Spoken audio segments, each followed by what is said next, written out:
They say it is still June, but I don't know. How can you be sure? I remember some song by Leonard Cohen with a glove in it. He was dancing to the end of Love with a glove, either because it rhymed or because he had a vision.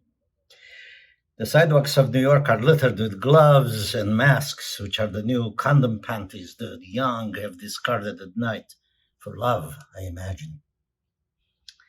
A long, long time ago, on the evening of October 8th, 2016, I gave a lecture at the San Francisco Art Institute. The amphitheater was full of people who had braved the windy rain to hear me talk about Dada in 1916, an art movement that watched the world go to pieces during World War I. And it gave the 20th century a new look. It was, of course, election night. I didn't want these intelligent, art-loving locals to miss the presidential election.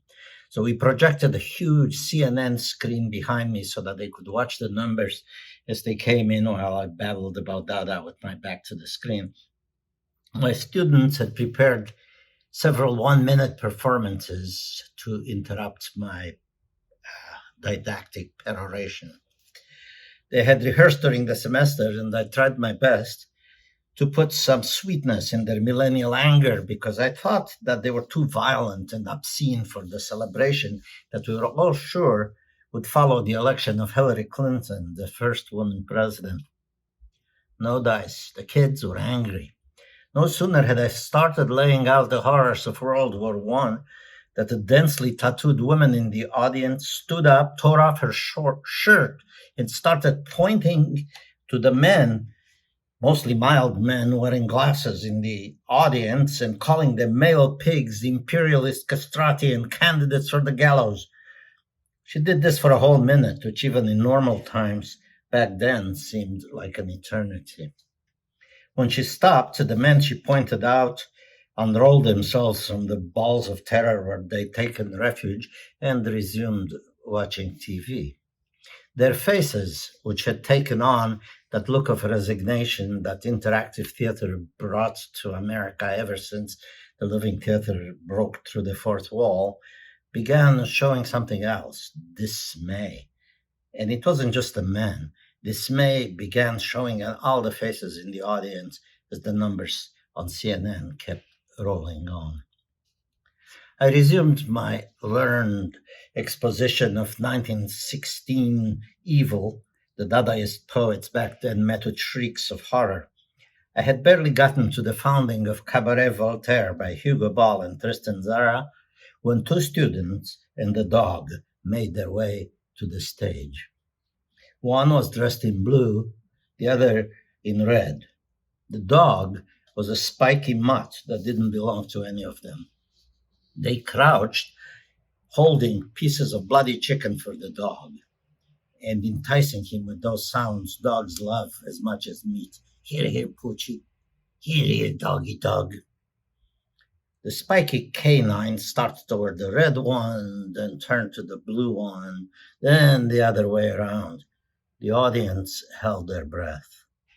Everyone had by now figured that it was up to the dog to choose the Democrats or the Republicans. Finally, the dog seemed to lounge for the blue meat, but just as he came close enough for the audience to breathe a sigh of relief, it dashed away through the audience and out the side door. All this happened in less than a minute, and the numbers kept rolling. When it was clear that America had gone to the dogs, so to speak, I saw people in the audience begin to cry. I'm not sure how I got out of there, but I'm sure of one thing. I'd never heard the city of San Francisco as quiet as it was that night. Not a car, not a human being on the street. I went home alone instead of the bar where we had planned our end of the semester party. My guests had put me up in an apartment owned by a Silicon Valley fan of Dashiell Hammett. The place was recreated in painstaking detail to look like the place where the author of the Maltese Falcon had lived.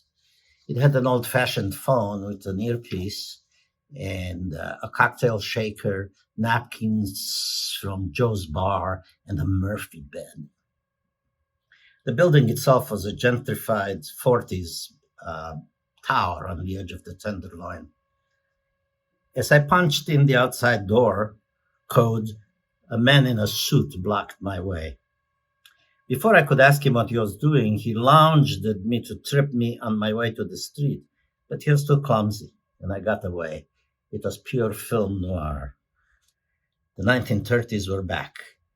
The Great Depression was lying drunk on the entryway of the building that was the flop house where he had once lived. We are now in Donald Trump's America.